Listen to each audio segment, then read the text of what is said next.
Welcome to the Deep Dive. This is where we take your sources and really pull out the most important nuggets of knowledge.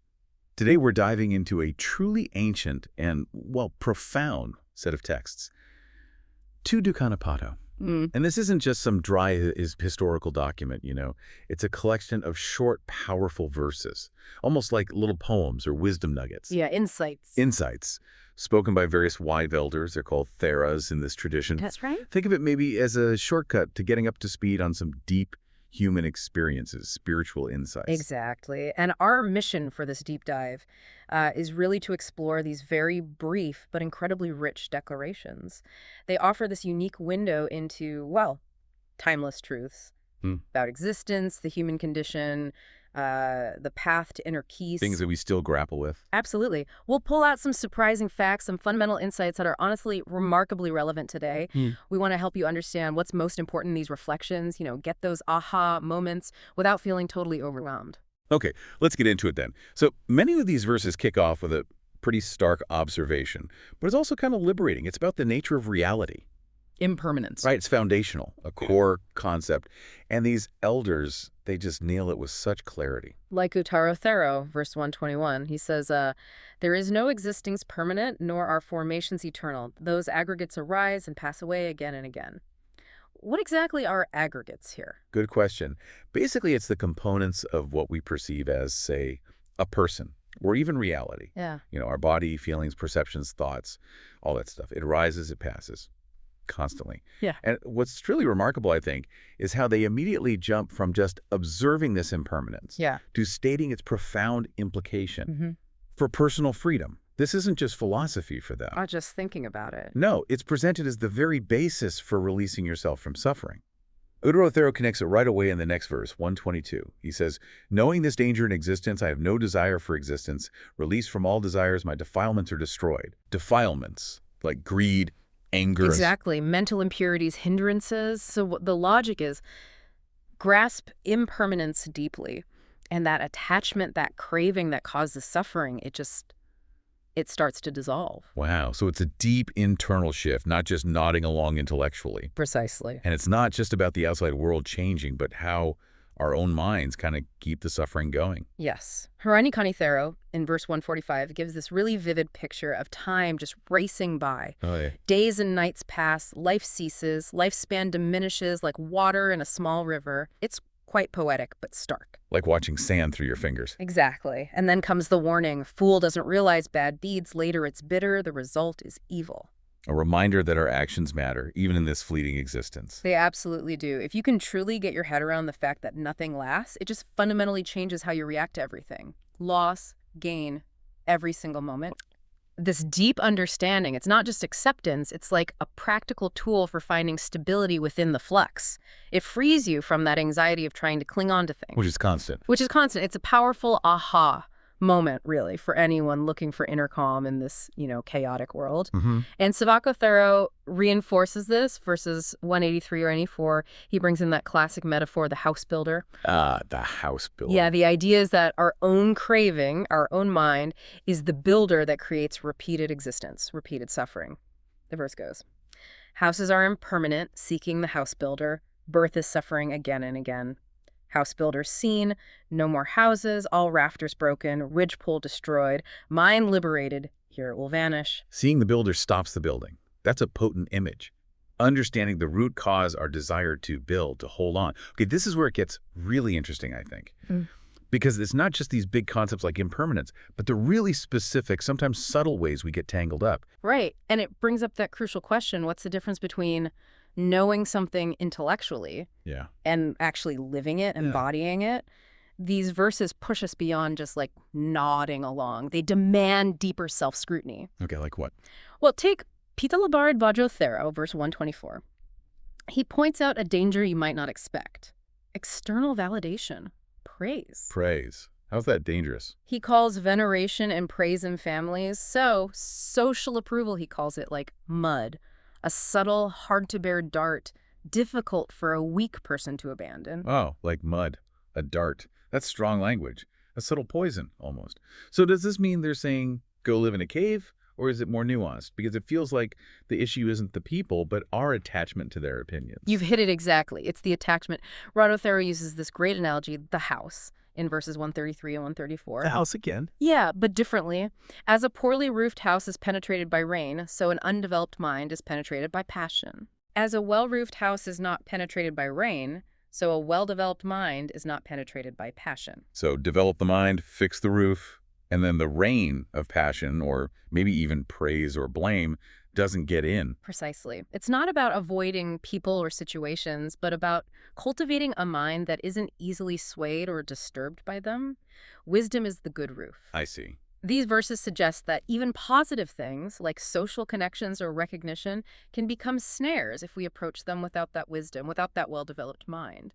Okay, so it's about the inner state. Gautama Thero talks about sensual attachments too, right? 137 and 138. He does. He talks about liberation from lust, and here lust means any really strong binding desire, not just the obvious kind. Any intense craving. Right. He frames letting go of it like paying off a debt. It leads to nibbana, where going one does not grieve. Nirvana, that ultimate state of peace, liberation. That's the one, where suffering just doesn't find a foothold, so it's freedom from any binding attachment that causes grief or agitation. That makes sense. And Savio Thero, in verses 149-150, seems to dive right into the messy reality of relationships, doesn't he? Oh, absolutely. It's quite blunt. People bound to people, depend on people, people harass people, and people harass people. Oh. Yeah. Then he asks, what's the point of people? Going abandoning people, harassing many people. It sounds quite cynical. It sounds cynical, but I think it's pointing to the suffering that can arise, the friction, the dependency, the conflict, if we don't navigate relationships skillfully with wisdom. If we're just bound by attachment and expectation. Exactly. It's not saying avoid people, but be aware. Yeah. Be aware of how our own minds, our attachments, can create distress even in everyday interactions. So for you, the listener, it's maybe about developing a clearer sense of where your attention and energy are really going in your relationships. Are they sources of peace or subtle suffering? That's a good question to ask. And Isidino Thero in 87-188 gives this really sharp observation. He talks about people who say, oh yes, desires are impermanent, but they're still deeply attached to jewels, earrings, sons, and wives. Why? Because, as the verse says, they lack strength to cut off passion. The gap between knowing and doing. That feels very human, very relatable even now. Doesn't it? It highlights that disconnect perfectly. So, okay, if these are the pitfalls, subtle attachments, the gap between knowing and doing, what's the solution? How does one live according to this wisdom? These elders were practitioners, right? Not just thinkers. Exactly. They weren't just describing the problem, they were living the solution. And they offer very practical advice for cultivating a mind that can handle life's ups and downs. Like what sort of practices? Well, it highlights the huge impact of intentional practice, of disciplined living. They give us a kind of blueprint for mental strength, for clarity. Remember Pintala Bharadvajo Thero? He gives us that metaphor in verses 125, 126, the monkey in a five-doored hut. Right, the monkey mind. I remember that one. The monkey is the mind jumping around. The hut is the body with its five senses, the doors. Always looking for something out the doors. Exactly, and the message is direct. Stop, monkey, don't run, it's not like before. You are restrained by wisdom, you won't go far. So wisdom is the leash for the monkey. In a way, yes. It's a call for mental discipline, learning to observe that restless mind, to gently rein it in, not letting it just run wild through the senses. I can definitely relate to needing that leash sometimes. And it sounds like developing that wisdom is key. Maukundo Thero, verse 141, seems to underline that. He does. He says, listening increases knowledge. Knowledge increases wisdom. By wisdom, one knows the goal. The known goal is happiness bringing. A clear path. Listen, learn, gain wisdom, find happiness. Simple but profound. It suggests this direct link, doesn't it, between seeking understanding and achieving genuine well-being. And it's not just about solitary learning. Our environment, the company we keep, that matters too. Sumimito Thero, verses 147-148, uses another metaphor. Oh, yeah? The small piece of wood. He says, as one sinks in the great ocean by relying on a small piece of wood, so even one living rightly sinks by relying on a lazy person. Wow, don't cling to driftwood. Pretty much. He advises, therefore one should avoid the lazy, weak-willed. Should associate with noble, zealous, meditating, always energetic, wise ones in seclusion. So choose your company wisely. It can either lift you up or drag you down. That's very practical advice. Extremely practical. And then there's this focus on inner resilience, regardless of what others think.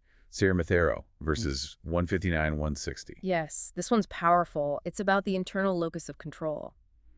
If one is praised by others, but oneself is not well composed, vainly do others praise. Because you know you're not composed inside. Right. If one is blamed by others, but oneself is well composed, vainly do others blame. Because you were composed. Their blame doesn't land. Exactly. It's about cultivating that inner well-composed state, that unshakable mind, which is just central to all these teachings. That idea of being unshakable, regardless of praise or blame. And the relevance for you, the listener, is understanding that this inner peace, it isn't just a lucky feeling that comes and goes. And built. It's a cultivated state, built through mindful choices, paying attention to who you hang out with, and just unwavering self-awareness, knowing your own state. Piṭaka describes this ideal, right, in verses 191, 192. He does beautifully. Whose mind is like a rock, firm, unshaken, dispassionate towards exciting things, not angered by anger-provoking things. Sounds amazing. And then the question, whence will suffering come? If your mind is like that, where can suffering possibly take root? A mind like a rock. That's quite the aspiration. But they weren't naive, were they? They knew it takes effort. Corporeal Puto verses 193 to 194. That sounds intense. It does. It stresses vigilance, spiritual effort. One should not sleep when the night is adorned with stars. This night is for the knowing one to be vigilant. Stay awake, spiritually speaking. And the bit about the war elephant. If a war elephant throws one down, better to die in battle than to live defeated. It's not literal battle, of course. Right. Spiritual defeat. It's a metaphor for giving up on the path, losing your resolve in the face of challenges. It's a call for real fortitude. Wow. Unwavering determination. Yes. But then Usapathero gives us this lovely, relatable story in 1907-198. It shows that huge insights don't always happen in dramatic moments. Oh, what happened? He says, basically, I was carrying my robe, went into the village for alms, sitting on an elephant's neck. Fairly mundane, right? Riding an elephant. Okay, maybe not that mundane for us, but go on. True. But then, getting down from the elephant's shoulder, I then gained urgency. Then I, delighted, attained the destruction of defilements. Just like that. Getting off an elephant. Just like that. Some moment of insight, perhaps triggered by that simple action, led to this profound breakthrough. It shows transformation can happen anywhere, anytime. This incredible insight striking in the middle of just living. Exactly. And in Upamathero in 213, 214, he even talks to his own mind, like it's a separate entity. He does. It's quite arresting. My mind, delighting in what has come, impaling itself on a stake, like the mind is hurting itself with its attachments, and then he addresses it. Therefore, I call you mind. A quarrel, I call you a betrayer of the mind. You got a rare teacher. Don't compel me to conceit. Like telling his mind off, stop causing trouble. Sort of. It's this raw, honest look at the inner struggle, the effort needed to discipline the mind, almost personifying it as something that needs guidance, needs to be brought back into line. That really shows the depth of self-awareness they were aiming for. It truly does. The personal nature of this journey. Okay, so as we kind of wrap up this deep dive into Duka-nipāta, we get to the culmination, right? The payoff for all this practice and insight, realization, freedom. Yes, the descriptions of achieving that unshakable freedom.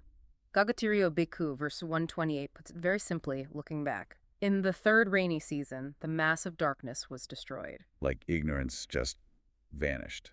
A journey completed. A profound internal shift. It shows these aren't just nice poems. They're accounts of real inner transformation, attaining a genuinely different state of being. And some descriptions sound, well, extraordinary. Suttanta, verses 165, 166, remembering 500 eons. Right. A mindful, wise monk with aroused strength and energy remembers 500 eons in one night. Eons. Vast stretches of time. Immense periods. Right. By developing 4 foundations of mindfulness, 7 and 8 factors of enlightenment. These factors are specific practices: concentration, investigation, energy. The tools they use. The tools that lead to deep insight and liberation. It points towards a hugely expanded state of awareness, a different kind of consciousness. That's hard to even imagine. And then Thero, verses 175, 176, talks about a lion's roar. Yes, the triumphant declaration of freedom. Come, Nandaka, let's go to the preceptor. Let's roar a lion's roar before the best of Buddhas. Like shouting from the rooftops. Kind of, a fearless announcement. That goal for which the Sage ordained us out of compassion, that goal is attained, the destruction of all fetters. Fetters are. Yeah. Those attachments and delusions are gone. Completely destroyed. It's that ultimate aha moment made permanent. The realization that deep peace, fearlessness, it's not just possible, it's achieved through this dedicated path. And Mikasero Thero, 181-182, makes this incredibly bold statement. My mind was liberated while Brahma looked on. My liberation is unshakable, all fetters destroyed. Brahma, Yeah. like the creator god in that cosmology. A very high deity, yes. So it's saying this liberation is so profound, so real, that even the highest powers acknowledge it. It's utterly unshakable. Wow, truly unshakable. And Sambula Kikano Thero gives this image of total fearlessness, right? In 89-190. Yeah, dwelling alone in a terrifying cave, but having no fear, no terror, no hair-raising. Complete inner security, even in the scariest place imaginable. It's a testament to that state. It gives you, the listener, this glimpse into the profound potential of human consciousness. It really inspires you to explore what true freedom might actually mean. It really does. And Brahmali Thero in 205-206 describes this ideal state, whose senses are calmed like horses well tamed by a charioteer, free from conceit, defilement-free. Even gods envy such a one. Even the gods are envious. That's the idea, a state of self-mastery, inner calm, so perfect it transcends even divine realms, in a sense. Incredible. And finally, Sandito Thero, 217-218, brings it back to the power of a single moment. Yes, it's a beautiful reminder. He recalls a moment long ago. Under the green-leafed Aiha tree, I gained a single perception related to the Buddha, mindful. Just one moment of insight. In the 31st eon from now, that perception I gained then, by the power of that perception, I attained the destruction of defilements. So one single, powerful insight, deeply understood, resonated through time, and led to liberation eventually. Exactly. It shows how transformative even one moment of genuine clarity can be. Its power can last. What an incredible journey through the Duka-nipāta. Just, wow, from that stark reality of impermanence through all those subtle ways we get tangled up. The snares of attachment. And then the practices, the discipline, leading finally to this profound peace, this liberation. These ancient voices, they really do still speak volumes today, don't they? They absolutely do. And if we connect it all back, the big picture really seems to be that true freedom, genuine happiness, it isn't really about changing our external situation, is it? No, it seems much more internal. It's about cultivating that unshakable inner state through wisdom, through discipline, which brings up maybe a final thought for you, the listener, to consider. Okay. Of all these insights we've touched on today, from the monkey mind needing that leash to the mind like a rock finding peace in chaos, all those different nuggets, which one particular nugget of knowledge from these elders, which idea maybe speaks most directly to a challenge, something you're facing right now, and how might thinking about that insight actually change your approach to it?